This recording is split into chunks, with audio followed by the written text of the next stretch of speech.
saya pelajarin. Kenapa sih setiap saya percaya sama manusia, saya kecewa gitu kan.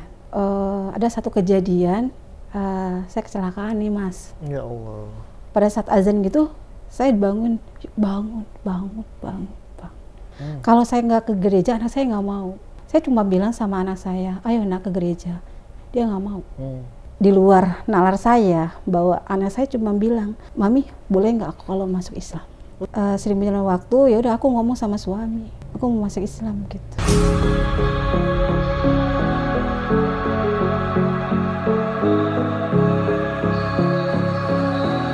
Assalamualaikum warahmatullahi wabarakatuh. Alhamdulillah, kembali lagi di channel Wakaf TV, sahabat wakaf dimanapun Anda berada. Sudah lama saya tidak nge-host ya, Masya Allah, luar biasa. Tapi monolog tetap jalan ya dengan saya. Saya nggak kemana-mana, saya ada tugas lain, dakwah juga. Mohon doanya buat teman-teman Wakaf TV yang setia menonton, agar saya selalu disehatkan dalam jalan dakwah ini. Dan sekarang, ya hari ini kita kedatangan tamu yang spesial, luar biasa. Beliau adalah seorang perempuan yang kuat, yang Masya Allah, tadi saya dengar ceritanya sedikit di belakang, itu luar biasa. Dan menurut saya dan teman-teman Wakaf TV, itu kisahnya beliau ini layak kita publikasikan untuk menjadi motivasi dan inspirasi bagi kita. Agar apa? Agar kita semakin taat, semakin takwa kepada Allah Subhanahu wa taala ya. Karena kan memang tujuan hidup kita kan ya cuma satu gitu kan, untuk mati dan bertemu dengan Allah Subhanahu wa taala di surga. Ya, emang ada yang mau ke neraka? Kan nggak ada kan.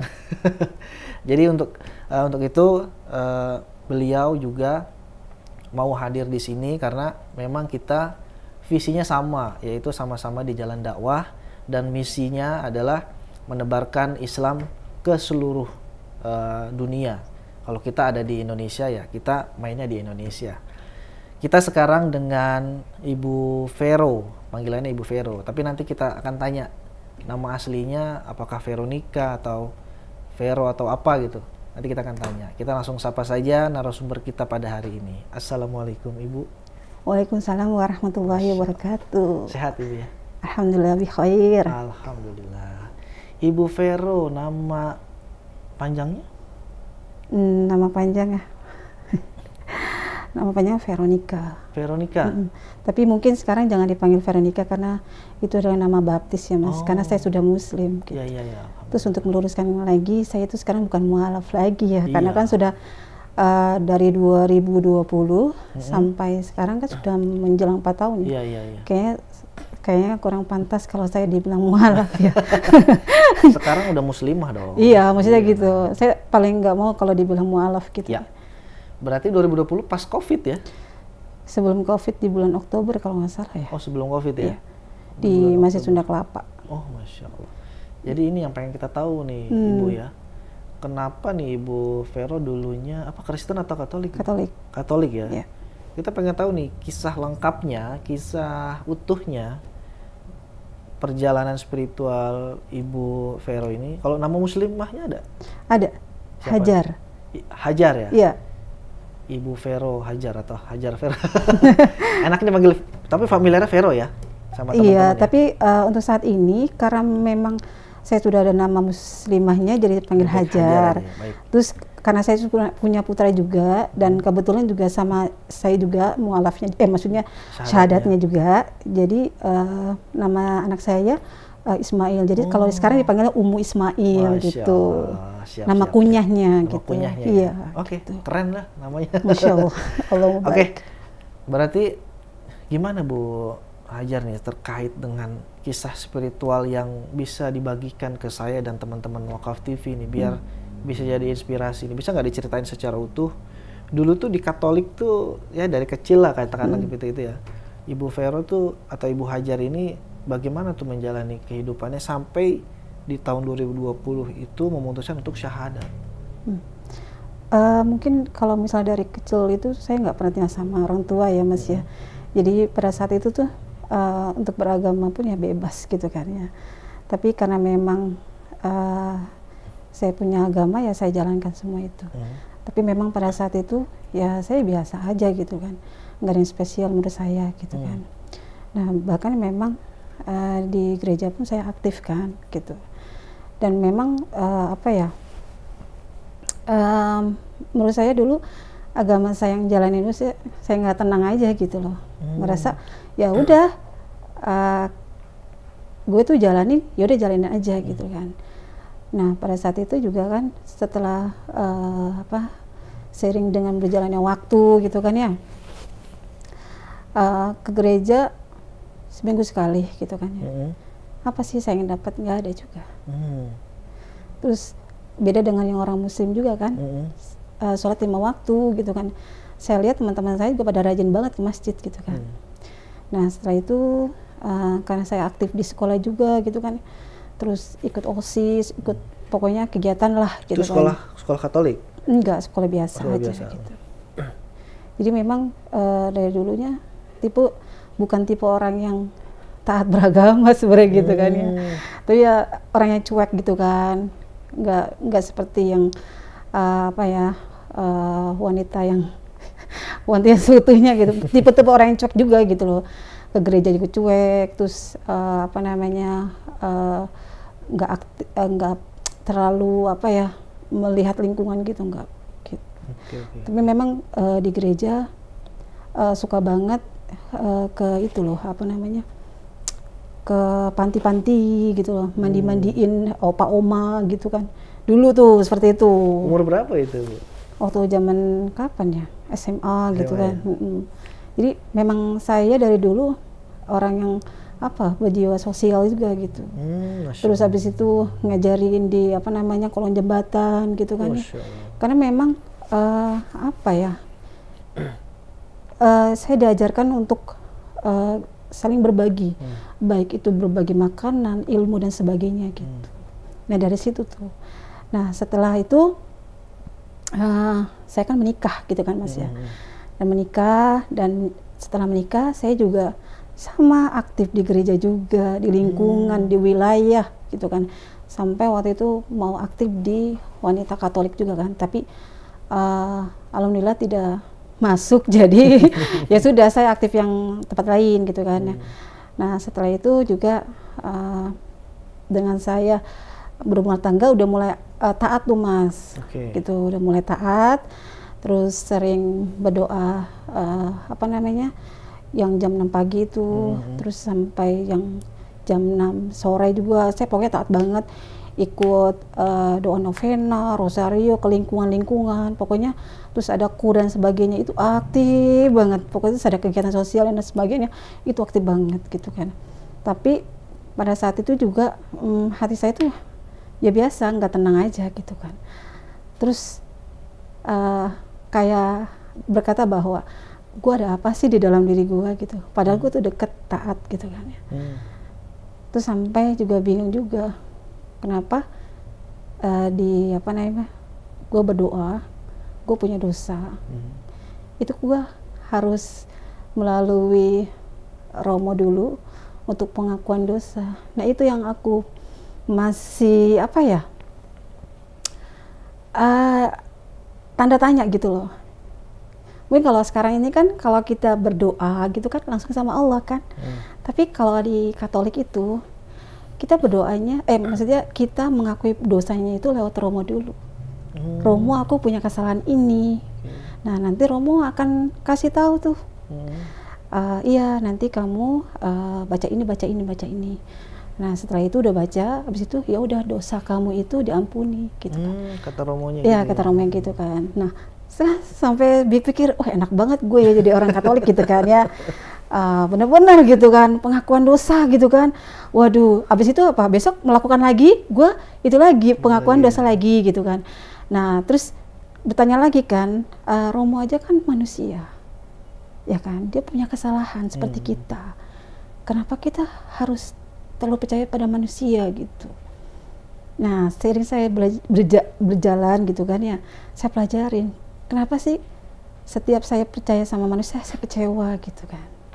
Dan sempat waktu itu pernah kecewa juga sama Romo dan suster juga gitu kan. Di situ saya juga mulai ragu gitu loh. memang dia itu romo dan suster, dia menikahnya sama Yesus gitu kan ya, dan dia tidak boleh menikahkan gitu kan.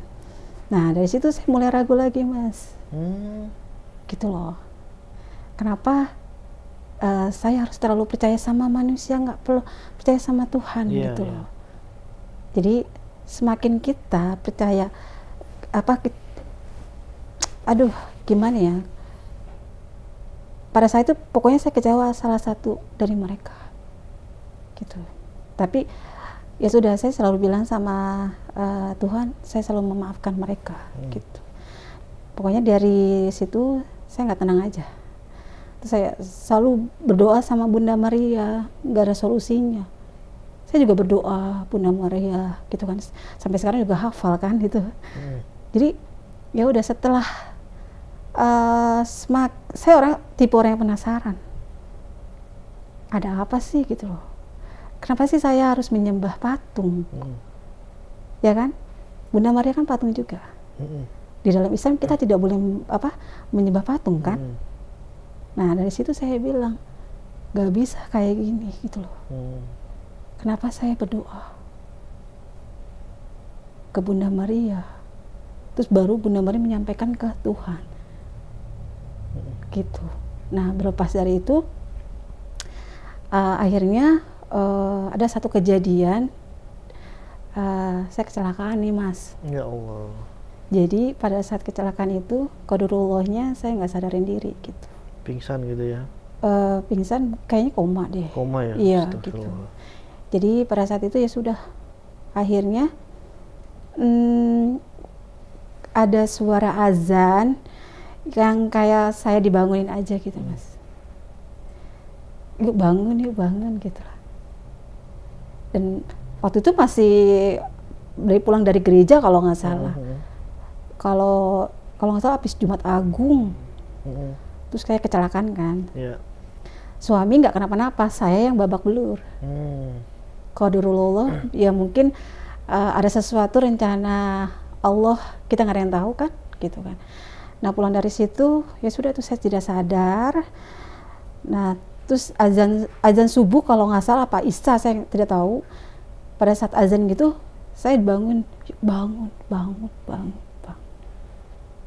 Padahal katanya saya itu dikelilingi sama anak saya, suami saya gitu kan. Saya nggak sadar diri gitu. Nah setelah itu ya alhamdulillah dari situ pas azan itu saya bangun, akhirnya ya udah, saya udah babak belur badan saya gitu. Nah setelah sudah dari kejadian itu saya pulang tuh mas. Saya pulang, saya nggak bisa ngapa-ngapain, nggak bisa jalan selama 3 bulan, nggak bisa ke gereja, nggak bisa ke lingkungan biasa kur dan sebagainya gitu kan. Nah akhirnya ya udah tuh, anak saya pun nggak mau ikut ke gereja. Kalau saya nggak ke gereja, anak saya nggak mau. Saya cuma bilang sama anak saya, ayo nak ke gereja, doain mami gitu kan. Dia nggak mau. Entah apa yang terjadi saya juga nggak tahu. Gitu kan ya. Nah pada saat itu juga suami sering keluar kota tuh mas. Jadi ya udah, saya berdua sama anak saya. Jadi pada saat udah berdua gitu, ya udah tuh setiap ada azan gitu ya, itu rasanya damai banget. Masya Allah. Padahal saya kan kalau di TV kan sering azan maghrib ya, kalau nggak salah ya. Itu azan maghrib gitu kan, itu yang membuat saya damai banget gitu kan. Masya Allah. Terus anak saya juga dengerin juga gitu kan. Dan dia tipe, Masya Allah, maksudnya tipe anak yang cerdas, jadi cepet nangkep gitu kan. Ya udah tuh dari situ, dah Mih gedein ya Mih gitu kan. Udah tuh suara azannya tuh. Azannya gitu kan. Nah setelah itu udah tuh, pokoknya setiap azan selalu kami besarkan gitu kan. Ya udah. Tapi kalau ada suami saya dimarahin. Oh gitu. Iya, bahkan dimatiin gitu kan. Kalau saya sih santai aja. Kan saya udah bilang tadi kan, saya tipe orang yang cuek gitu kan. Jadi ya sudah lah gitu kan. Akhirnya sudah berapa bulan kemudian udah selesai tuh kan ya. Dan saya mulai masa penyembuhan gitu kan, nggak bisa jalan, teman-teman saya pada datang, yang muslimah, ibu-ibu, RT, RW dan sebagainya. Kan saya tipe orang yang Itu Mas, aktif. Jadi Aktif, di ya. mana saja gitu kan, teman senam, teman sekolah dan sebagainya, datang semua doain saya gitu kan ya. Terus dia bilang semoga ya nanti ada katanya letuk, insya Allah nanti kamu masuk Islam ya Vero gitu. Iya gitu. Kan saya nggak tahu gitu kan apa yang mereka doakan untuk saya kan gitu kan. Mereka berkunjung untuk mendoakan saya gitu kan ya. Ya sudah, habis itu oh iya ibu gitu, Bu RW, terus Bu Lurah juga nengokin saya juga gitu kan ya. Ya sudah, mungkin ya itulah doa orang baik. Ya. Masya Allah gitu kan pada saat itu gitu kan. Nah udah tuh. Nah ketika itu udah ada teman saya bilang udah sekarang kan papinya kan di luar kota terus, bagaimana sekolahnya pindah gitu kan. Nah waktu itu kan sekolahnya di Katolik. Ya. Nah saya pindahkan ke negeri. Padahal dari situ itu banyak itu Mas pro kontra juga tuh. Jadi suster bilang nggak usah dipindahkan anaknya.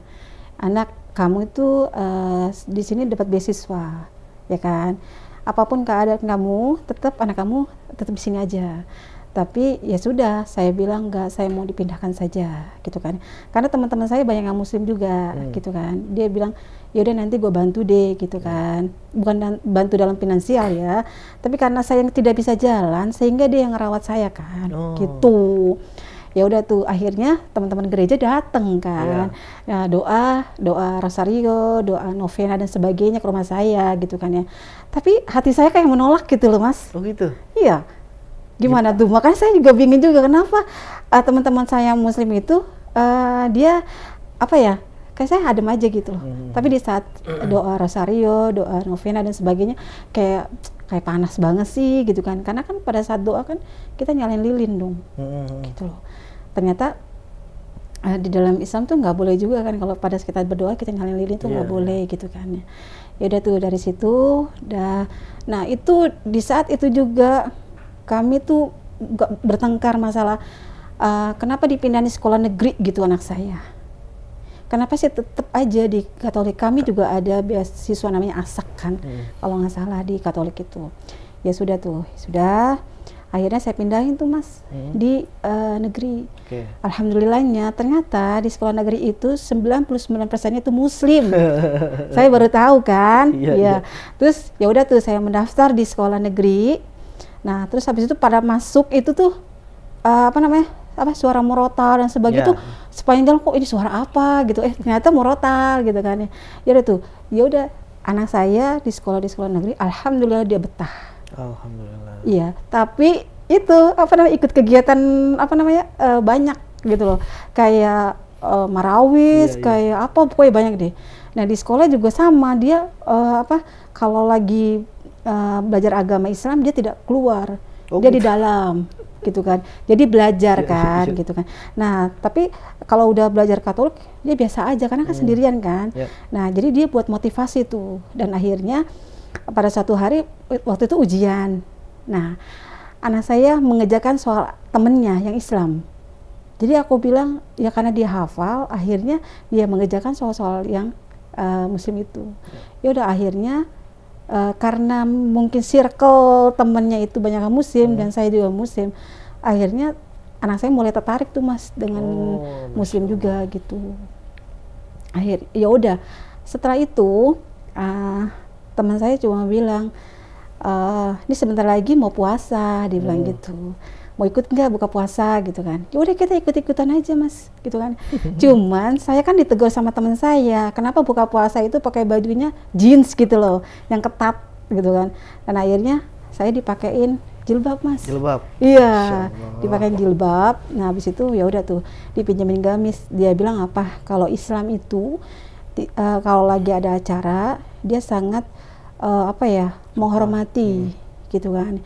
Akhirnya kamu jangan tersinggung ya, aku dipakein jilbab, pakein baju muslimah tuh Mas. Akhirnya ya sudah. Terus teman saya bilang, perasaannya gimana? Ada sempet nolak nggak dalam hati? Biasa, enggak sih, nggak nolak biasa sih, pakai aja gitu loh. Oh yaudah gitu kan ya. Terus dia bilang, lu cantik banget tuh pakai jilbab gitu. Ya udah terus habis itu sekalian arisan kan, ya biasalah ibu-ibu gitu kan ya. Ya udah setelah itu udah terus abis itu nih gue hadiahin baju ini sama jilbab ini buat lo. Gitu, Masya Allah. Ya udah aku simpen. Iya. tapi jarang dipakai gitu kan. Nah terus temen aku tuh dibilang gini, yaudah pokoknya gue doain lah, terus dia selalu doain gue, lu masuk Islam, lu masuk Islam, lu masuk Islam gitu kan. Dan ada teman saya juga, dia deket anaknya sama anak saya, jadi anak saya tuh sering ke rumahnya gitu kan melihat dong sholat, puasa dan sebagainya, itu anak saya mulai tertarik gitu. Alhamdulillah dari situ pas 3 bulan kemudian itu banyak kejadian yang di luar nalar saya, bahwa anak saya cuma bilang, mami boleh nggak aku kalau masuk Islam? Oh gitu? Iya. Tiba-tiba aja ngomong gitu ya? Ya kan saya shock juga lah, sambil marah-marah juga kan gitu kan. Akhirnya ya udahlah, kita nggak bisa memaksa, karena kan saya juga pernah belajar bahwa ketika ada anak hak anak itu kepingin ada sesuatu itu, kita harus didengarkan juga gitu kan. Akhirnya ya udah tuh, papinya tahu kan, nah pulang dari Jakarta, papinya tahu bahwa ada ketertarikan lah gitu kan. Di saat itu papi juga marah gitu. Tapi aku mungkin salah satu orang tua yang bijak kali ya, mungkin beda dengan papinya yang agak keras gitu kan. Aku bilang ya udahlah, biarin aja sih, bilang begitu kan. Ya udah. Sebenarnya aku juga udah mulai tertarik gitu kan. Jadi ya kita sebenarnya klop gitu ya. Tapi mungkin pada saat itu belum waktunya lah gitu kan. Akhirnya ya sudah, sering berjalan waktu, ya udah aku ngomong sama suami, aku mau masuk Islam gitu. Marah besar. Gimana tuh marahnya? Marah besar deh. Pokoknya marah besar dan cukup saya yang tahu saja gitu kan ya. Ini mungkin pahit. Menurut saya pahit gitu kan, kata-kata dia itu pahit. Tapi insya Allah ini buat kebaikan buat saya dan anak saya gitu kan ya. Dia bilang, ya sudah, akhirnya saya masuk Islam dan dia ngasih pilihan gitu kan. Kalau kamu memang seperti itu ya udah, mau pilih anak atau harta, dia bilang gitu. Ya udah, dengan nggak sampai 2 menit saya bilang anak, ya udah. Akhirnya saya bawa anak, tapi harta udah nggak dikasih sepeser pun gitu kan. Apapun uang dan sebagainya, harta tidak ada dikasih. Jadi yang saya dikasih adalah cuman baju saya pakai sama anak, sudah. Akhirnya kami pergi dari rumah. Nah setelah itu saya ke teman Mas, minta tolong ke teman. Akhirnya ya sudah, saya curhat dan banyak obrolan kami di sana. Dan akhirnya ada salah satu dokter, namanya namanya itu dokter siapa ya, di Rumah Sakit Cipto. Itu Masya Allah baik banget Mas. Saya cuma bilang, dokter Ramadan kalau nggak salah, dokter saya pengen masuk Islam tapi di mana gitu kan ya. Dan akhirnya dia bilang, ya udah di Masjid Sunda Kelapa aja, dia bilang gitu kan. Ya udah, terus dia semuanya, dia nggak bisa datang karena dia sibuk banget, karena juga dia mau kuliah di luar negeri juga kan. Akhirnya ya sudah ditunjukin ke Sunda Kelapa. Akhirnya kami berdua di sana, disyahadatin di Sunda Kelapa gitu. 2020 itu ya? 2020 gitu. Iya, luar biasa ini ceritanya. Memang apa ya? Ya saya mirisnya sih ketika ada tadi yang suami marah besar itu ya gitu kan. Yang ada di pikiran saya itu, saya membayangkan narasumber saya yang sudah cerita itu ya ada kekerasan fisik lah, ada cacian makian lah, seperti itu. Saya membayangkan sampai ke situ. Tapi mudah-mudahan nggak terjadi ya sama ibu ya waktu itu. Cukup ya. hanya aku dan Allah yang tahu ya gitu. Mudah-mudahan nggak terjadi dan memang itu kan menjadi ujian ya, ujian keseriusan Bu Vero untuk masuk Islam gitu kan. Jadi kami mungkin dipisahkan karena beda agama ya. Ya nggak masalah, mungkin ada sedihnya sedikit, tapi memang Allah telah mengajarkan bahwa lebih baik kehilangan manusia daripada kehilangan Allah gitu. Makanya saya bilang ke diri saya, ke anak saya, kita nggak usah takut kehilangan siapapun, apalagi manusia. Oke. Saya mau bertanya gini Bu,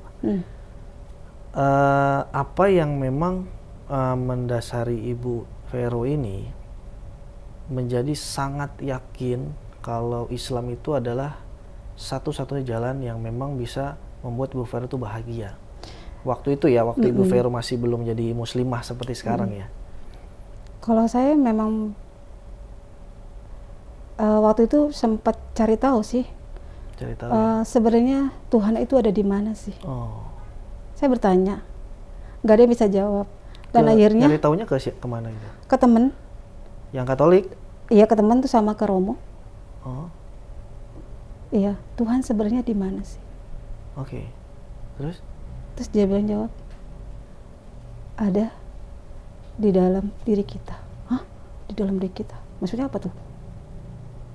Saya nggak ngerti tuh sampai situ Mas. Saya nggak ngerti ya. Saya berpikir terus enggak lah, Tuhan itu ada di mana-mana gitu kan. Kata Ibu? Enggak, kata teman saya juga. Terus ada teman saya selalu bilang kayak gitu juga. Semua bilang, kok lu jadi nggak percaya sih kalau misalnya itu ada Tuhan itu di mana-mana gitu. Tapi maksud aku gini loh, menurut aku sampai saya cari yang temen di Muslim, saya nanya gini, sebenarnya Tuhan ada di mana sih? Terus dia bisa jawab gitu loh. Oh gitu. Masya Allah. Sedangkan di Katolik itu jawabannya sama samar gitu loh. Nah ternyata di dalam Islam itu Allah di Ars, di langit ketujuh. Dan saya cari itu. Langsung ketemu ya. Sampai ketemu, ternyata ada di dalam Al-Quran gitu loh. Di langit ketujuh, bayangin. Oh berarti yang ketika Ibu Vero nanya ke teman-teman Katolik sampai ke Romo, itu kan tadi jawabannya kan katanya samar-samar ya. Iya. Berarti antara orang satu dengan yang lain itu berbeda-beda juga jawabannya. Saya jadi bingung juga. Atau emang dulu saya terlalu cuek dan sebenarnya, tapi di dalam diri saya jadi nggak yakin gitu loh. Sebenarnya Tuhan tuh ada nggak sih gitu loh. Jadi setiap ada masalah tuh kok Tuhan tuh kayak jauh banget gitu loh. Tapi ketika saya sudah setelah saya sudah masuk Islam gitu, kayak Allah tuh dekat banget gitu loh. Karena saya udah yakin bahwa Allah itu ada di Ars gitu loh, di langit ketujuh. Karena apa? Saya yakin begitu karena ada dalam Al-Quran. Saya lupa ayatnya, surat apa, tapi ada di situ juga gitu loh. Dan saya sampai kemarin tuh buka-buka gitu loh. Oh iya, ini ada di Ars gitu loh. Ada mungkin teman-teman kita yang Muslim juga nggak tahu ada. Gue juga nggak tahu di mana gitu. Tapi saya karena pengen tahu, saya sampaikan ke teman-teman bahwa iya Allah tuh di Ars. Kita harus percaya, gitu. Makanya saya udah bilang kan, setelah saya masuk Islam, saya lebih banyak belajar. Belajar apa? Saya belajar tauhidnya. Saya dasar. Setelah itu, memang dulu saya nggak pernah belajar, Mas. Jujur. Waktu Katolik ya? Nggak pernah belajar, males banget. Belajar agama juga nggak pernah ya? Males. Buka Alkitab males. Apa males? Tapi setelah saya masuk Islam, saya dalemin, Mas. Malah jadi semangat ya? Masya Allah, Mas. Benar-benar, Masya Allah. Jadi benar, ketika saya sudah syahadat, saya langsung dalemin, saya belajar. Jadi kan kalau di Sunda Kelapa itu 4 kali pertemuan baru dapat sertifikat kan. Nah saya jalanin terus gitu. Ya Allah Mas, kenapa saya bilang kenapa nggak dari dulu gitu loh saya masuk Islam gitu kan ya. Saya udah yakin saya nggak peduli orang mau ngomong apa. Saya bilang Allah ada di Ars, gitu. Masya Allah. Terus saya belajar dan belajar. Gitu. Sudah menemukan Tuhan. Kemudian setelah menemukan Tuhan semakin yakin ya. Yakin. Dengan Islam. Kita harus yakin sama Allah kan. Dia yang menolong kita, dia yang menciptakan semuanya kan di sini kan di dunia gitu kan. Itu. Saya sampai bersujud sama Allah, kenapa nggak dari dulu ya Allah. Ternyata gitu. Senikmat ini gitu ya di Islam. Bukan nikmat lagi Mas, Masya Allah ya Allah. Saya cuma bilang sekarang tuh bilang sama anak saya, ayo nak kita belajar nak. Dan satu hal adalah saya belajar sama guru yang tepat. Ya, alhamdulillah. Bukan belajar di YouTube, tidak. Ya, sama bersanad lah ya, Mbak. Ya, karena di saat kita seperti ya teman-teman yang kita baru masuk Islam, kalau misalnya tidak belajar dengan guru yang tepat itu akan bimbang. Bimbang, betul. Begitu Mas. Pokoknya suka banyak banget. Ya dibilang kalau mau nangis ya nangis perjuangan saya Mas ya. Maksudnya dari belajar dari rumah ke Masjid Sunda Kelapa. Terus habis itu sudah selesai, saya belajar di Nurul Iman. Saya belajar di Blok M ya? Di Blok M Nurul Iman. Saya belajar di Ustadz Khalid Basalama. Ke Babu Salam, muter-muter saya belajar.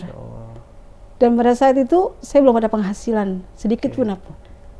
Karena kan itu ya milih anak ya, bukan harta waktu itu. Iya, jadi saya tuh benar-benar yang zero banget, yang tidak punya penghasilan apapun. Tapi karena aku semangat untuk belajar dan anak pun juga semangat, akhirnya ya sudah. Jadi ada girohnya tuh makin gitu loh. Makanya saya bilang sama anak saya, nggak apa-apa nak, ini hanya di dunia gitu. Berarti kan kalau yang saya tangkap nih, ketika ibu masih Katolik itu kan sebenarnya kan cuek ya, cuek dengan agama Katoliknya kan, ya ke gereja aja gitu kan, baca Alkitab baca aja gitu kan, nggak mendalami. Nah ketika ada di satu titik Bu Vero ingin mengenal Tuhan, ya kan, ternyata Bu Vero ditakdirkan bertanya ke orang yang memang tidak, dalam tanda kutip ya, belum paham Tuhan secara ini ya, secara apa, secara keimanan dan juga secara rasional bahasanya gitu kan. Nah kemudian ketika Bu Vero nanya sama orang Muslim gitu kan, nah di situ terjawab sudah gitu. Iya, justru di saat di Muslim itu jawabannya saya merasa kayak wah ini jawaban yang tepat nih. Masya Allah. Gitu loh.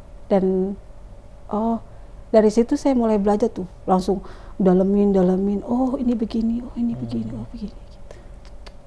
Luar biasa. Langsung dibuka Al-Quran itu, oh ini, terus ada beberapa surat yang tentang Allah itu ada di mana. Jadi bukan hanya satu surat. Banyak ya? Banyak ternyata saya. Mungkin saya juga selalu bilang sama anak saya meyakinkan anak saya, karena saya kan seorang ibu. Saya berdua bersyahadat. Jadi saya harus lebih pintar lagi untuk mengajarkan anak saya. Ya kan? Saya meyakinkan ke anak saya, nah ini ada di surat ini, ayat ini, nah. Oh gitu ya mami, tapi gimana mami? Saya menjelaskan ke anak saya bahwa Allah itu ada di ars nak. Nih buka nih nak gitu. Nggak mudah loh mas untuk menjelaskan ke anak. Betul.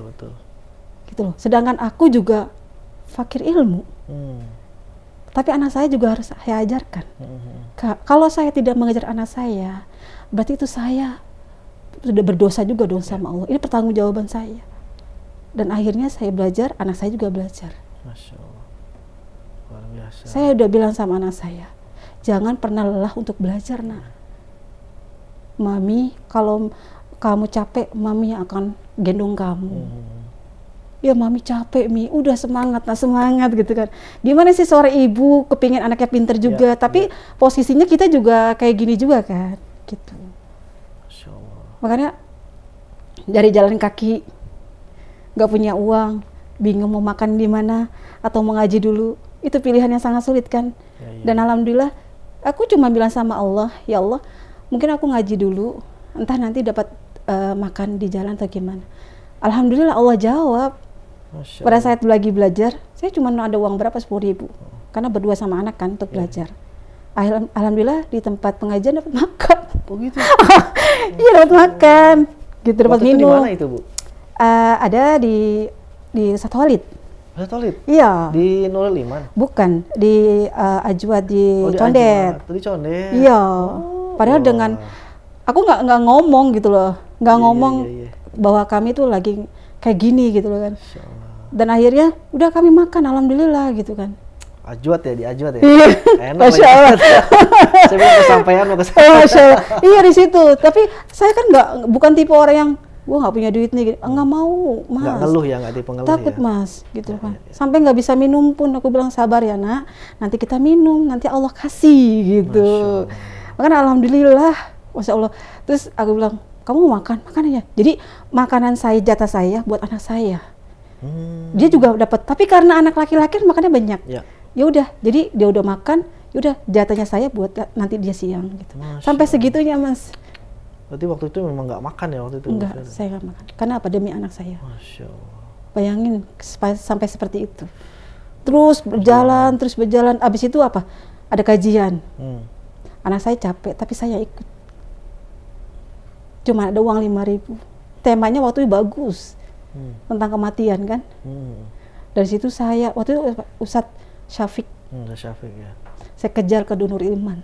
Masya Allah. Nggak tahu, alhamdulillah masih ada di kartu di busway itu. Saya kejar terus. Kamu di rumah ya nak, mami kejar kajian gitu. Iya.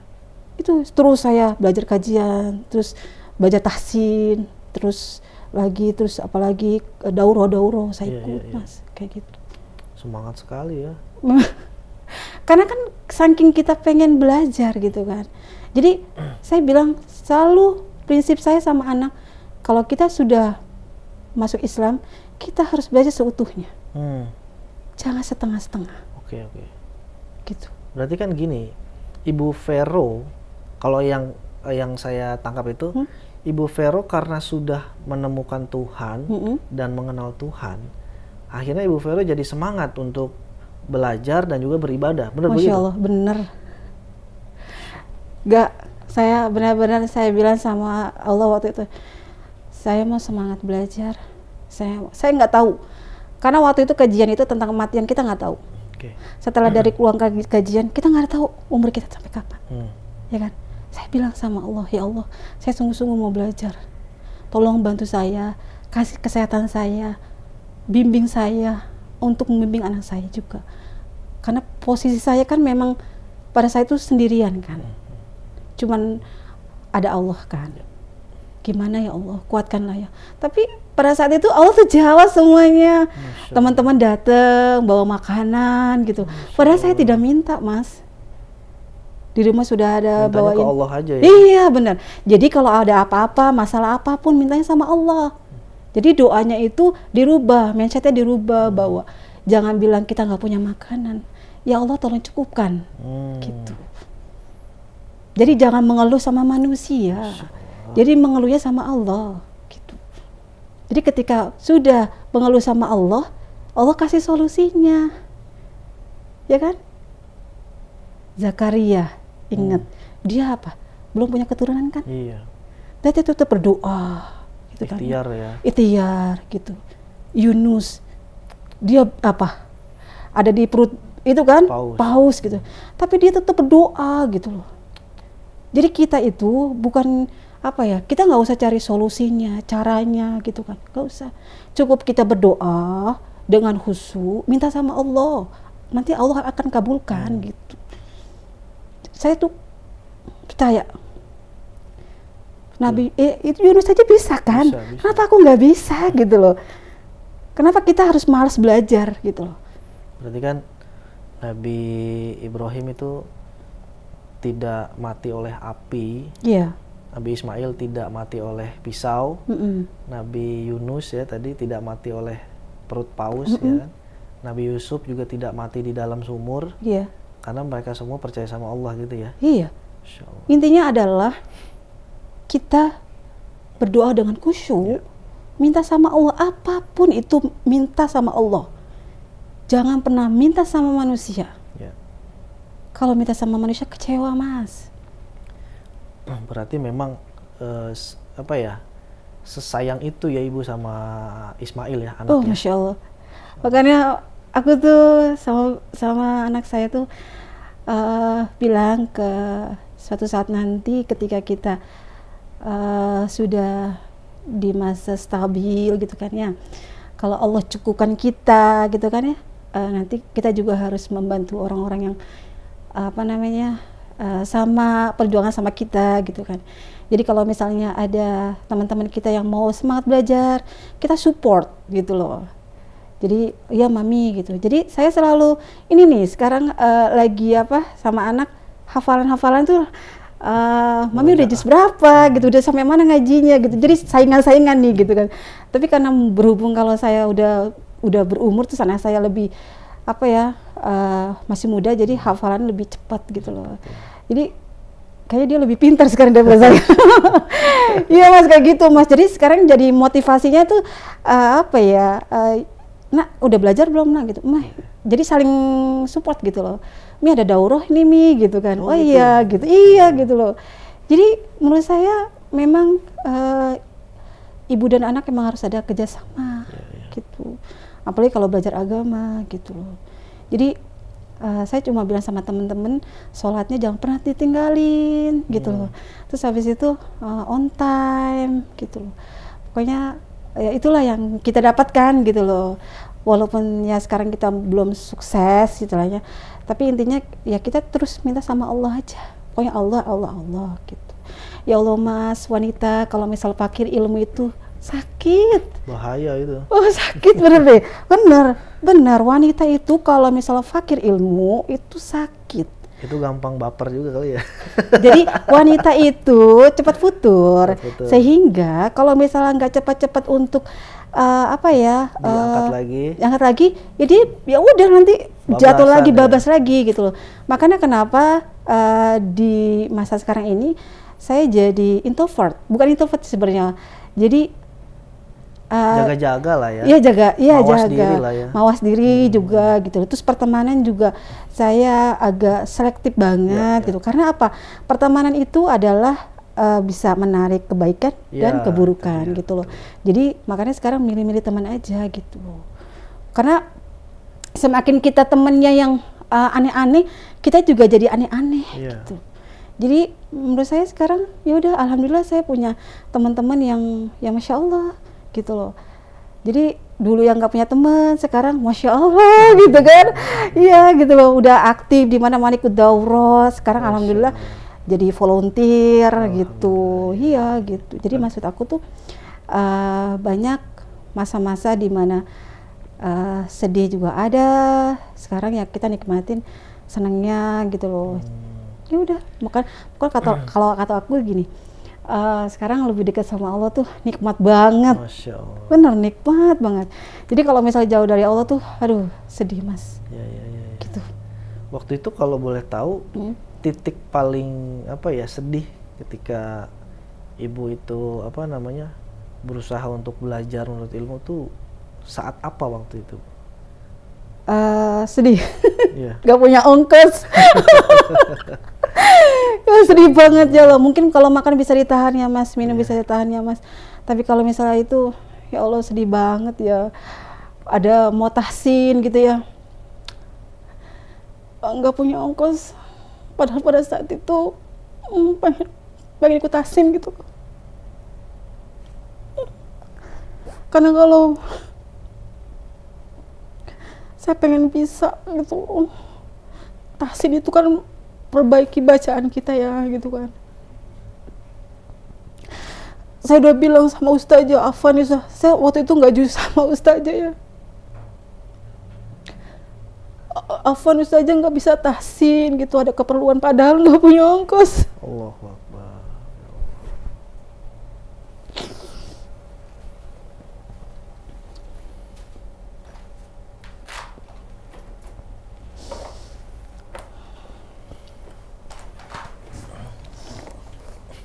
Itu yang paling sedih banget.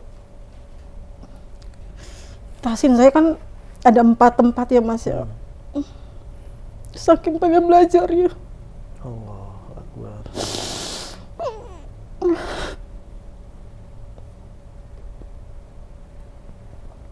Saya bilang sama Allah, ya Allah, tolong bantu saya pengen belajar. Saya gitu Mas. Allah.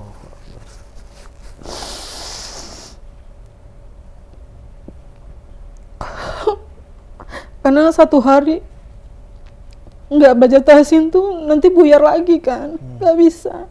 Karena pada saat itu tuh saya susah banget nyebutin huruf za gitu kan, sya, ro itu susah banget ya. Saya dibilang ya Allah, terus sering banget di madul gitu, sering banget nggak datang. Itu yang buat saya sedih banget, tau gak sih?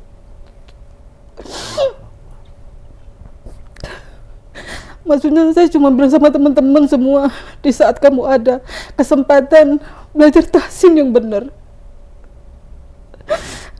Karena saya pernah ngalamin mau belajar tapi nggak ada ongkos itu tuh.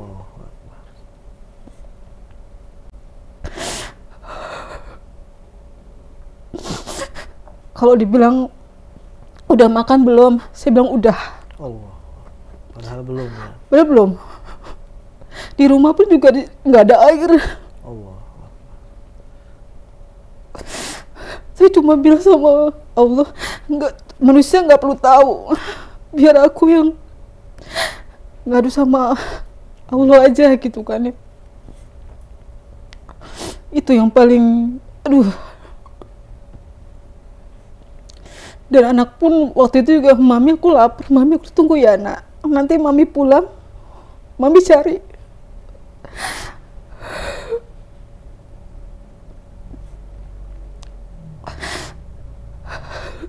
Mungkin kalau aku ngomong sama teman-teman pasti dibantu gitu loh, tapi aku nggak mau minta-minta. Aku malu sama Allah gitu kan.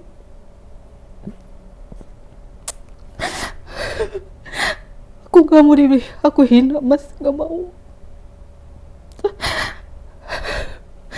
So, aku juga ya ampun, sampai bilang sama aku dosa apa gitu, ya ampun, sampai engkau kasih ujian seperti ini gitu loh.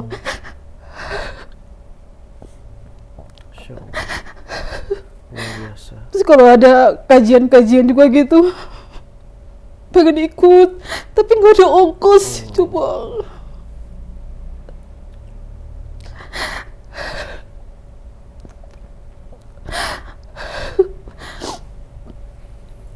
Maaf mas, jadi ya kita apa ya, ketika Bu Vero menceritakan ini sampai menitikan air mata, saya pribadi jadi merasa apa yang saya lakukan itu jadi belum ada apa-apanya gitu. Perjuangan untuk menuntut ilmu gitu kan, perjuangan untuk belajar, perjuangan untuk dakwah, itu rasa-rasanya saya tuh masih belum ada apa-apanya dibanding dengan apa yang sudah dikorbankan, diperjuangkan sama Bu Vero. Karena gini, kalau saya membayangkan, sangat jarang-jarang sekali ketika di zaman saat ini ya, ada orang itu lebih memilih Allah dibanding dunia gitu. Itu jarang sekali. Bahkan dia lebih kan kalau Bu Vero yang kita lihat ini adalah lebih memilih menuntut ilmu untuk dekat dengan Allah dibanding untuk memenuhi hajatul udawiyahnya, yaitu makan atau minum gitu kan. Jadi pengorbanannya memang sudah betul-betul terlihat sama Allah gitu kan. Dan alhamdulillah perjuangan dari Ibu Vero yang sudah sebegitu hebatnya kalau menurut saya gitu ya, itu dijawab oleh Allah Subhanahu wa Ta'ala sampai sekarang. Nah, kalau boleh tahu sekarang nih, perubahan seperti apa yang sudah Bu Vero alami dibanding pada waktu awal-awal Bu Vero masuk Islam kemudian kesulitan untuk belajar? Kalau sekarang, masya Allah, alhamdulillah banget. Untuk kajian daurah itu dimudahkan sama Allah gitu kan ya. Jadi kalau misalnya aku mau ikut daurah dan sebagainya, teman tuh jemput gitu, janjian dan sebagainya gitu kan. Dan sekarang tuh udah ada grup-grup gitu loh. Oh gue nanti gue jemput lu ya gitu, Fer, gue bawa mobil dan sebagainya gitu kan. Dan itu semua dijawab sama Allah gitu kan. Benar tuh, Allah itu kalau ngasih cobaan tuh ya luar biasa. Tapi nanti ketika kita diuji dengan kesabaran gitu kan, semua kita jalanin karena Allah, itu semua dijawab sama Allah gitu kan. Jadi menurut saya yang kemarin lah cukup gitu kan, dan nggak perlu, intinya adalah tidak perlu di-share sampai ke orang-orang gitu kan. Tapi insya Allah ini adalah buat pelajaran buat saya dan anak saya gitu. Jadi intinya alhamdulillah banget sekarang dimudahkan semuanya sama Allah gitu kan.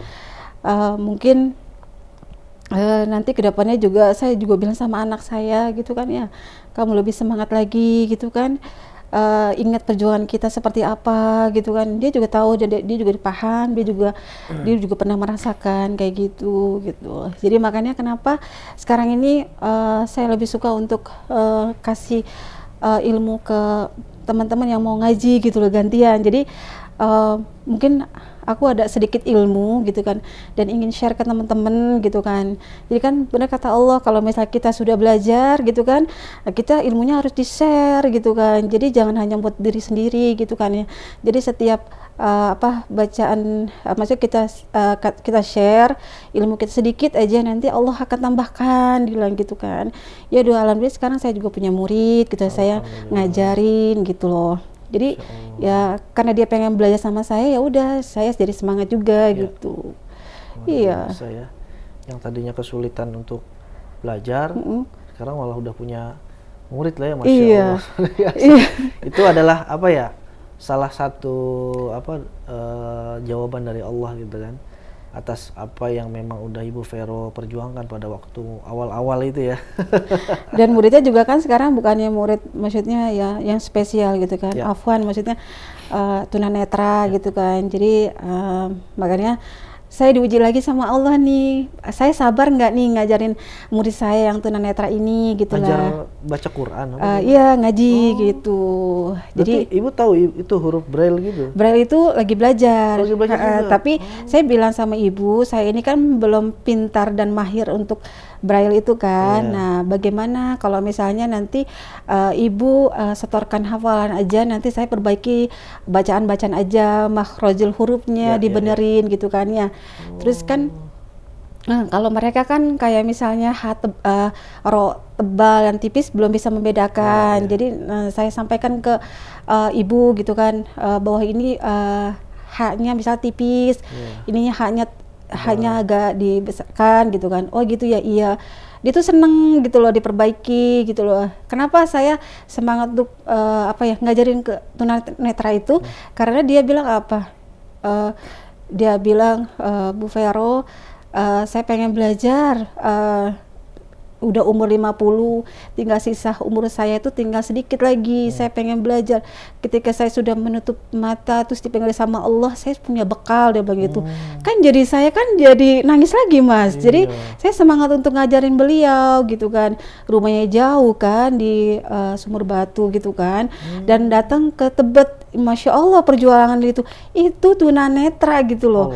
Ya kan, masih semangat Mas, hujan-hujanan gitu kan.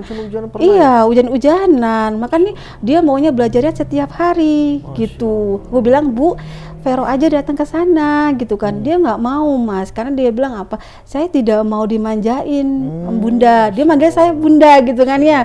Dia tidak mau dimanjain, jadi dia pengen belajar gitu. Belajar terus datang ke tempat saya gitu, Mualaf Center Indonesia gitu. Iya. Terus ngajar di lapas juga gitu. Di lapas gitu. Lapas mana ini?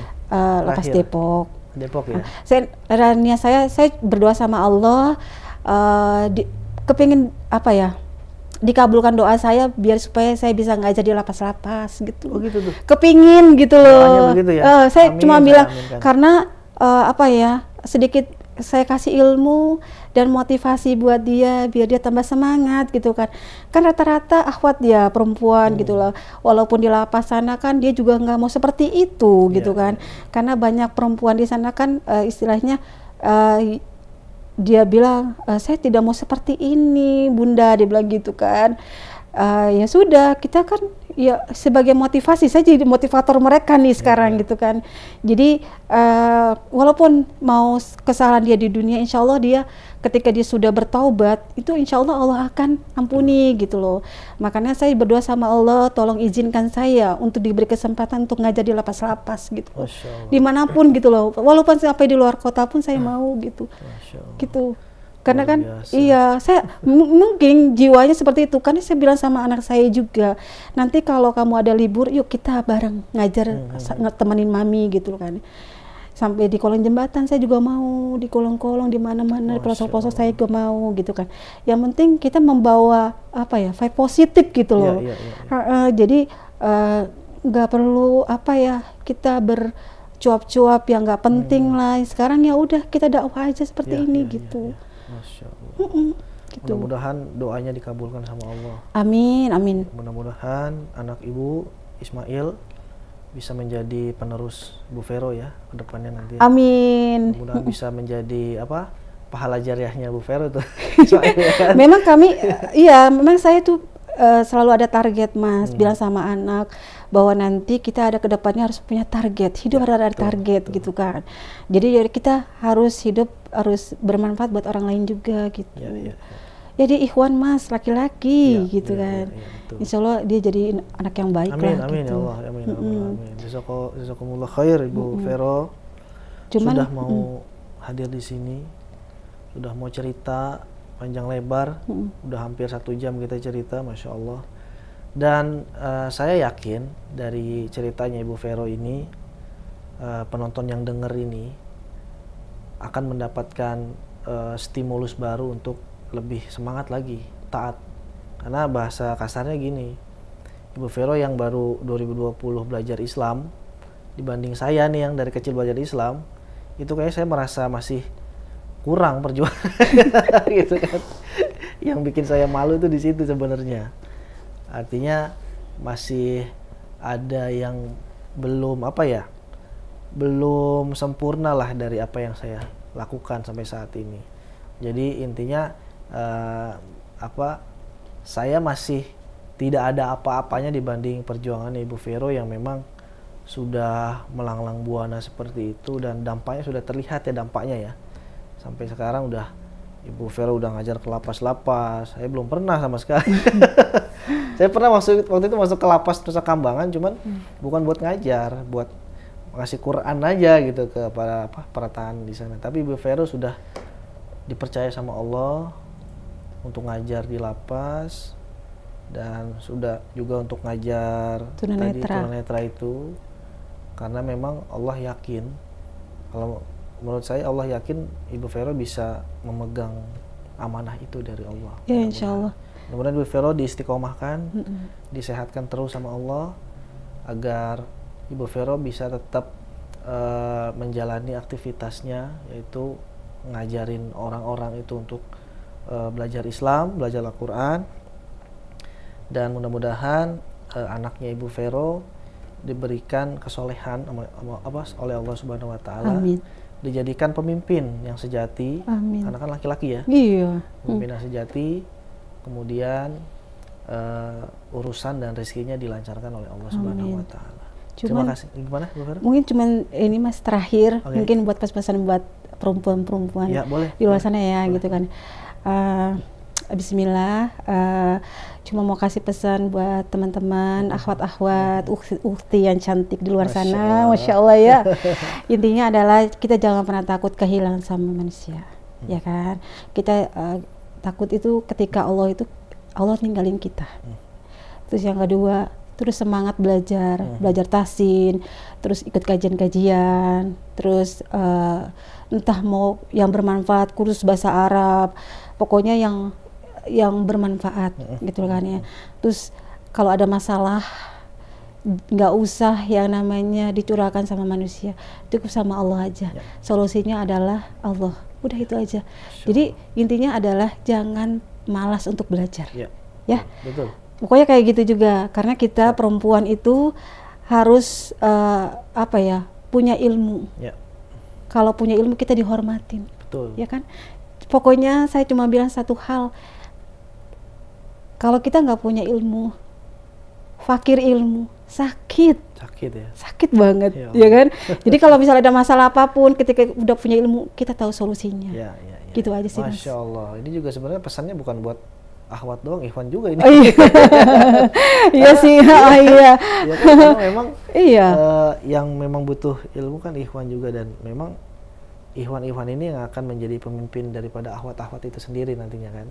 Rasul juga kan memerintahkan untuk laki-laki nih qawam. Oh iya. Arijalu qawamuna 'alan nisa. Jadi apa yang tadi dinasihatkan oleh Ibu Vero, alhamdulillah itu bisa saya terima, dan alhamdulillah itu jadi motivasi buat saya. Masya Allah. Dicas ya, Mas. Harus kita juga harus dicas juga ya kan, gitu kan. Jadi itu senangnya saya untuk ngobrol dengan para mu'alaf itu seperti ini. Jadi saya dapat ilmu baru gitu, Bu Vero. Mudah-mudahan Bu Vero sehat selalu ya. Amin. Jazakumullah khair. Wah, iya Kak. Terima kasih. Ya, terima kasih. Baik, sahabat wakaf, itu tadi Ibu Vero atau Ibu Hajar yang memang memberikan kisahnya itu dengan sangat luar biasa. Jangan kalah kita ya sama Ibu Vero ya. Karena kalau ini adalah iri yang diperbolehkan, yaitu iri yang memang kedekatan kita sampai Allah itu sampai seperti apa gitu. Jadi buat sahabat wakaf, terus support kami untuk bisa memberikan konten-konten yang bermanfaat, yang pastinya yang edukatif, yang informatif, yang bikin semangat beribadah teman-teman wakaf semuanya itu bisa semakin meningkat gitu ya. Jangan lupa subscribe, kemudian like, komen, dan share. Dan assalamualaikum warahmatullahi wabarakatuh.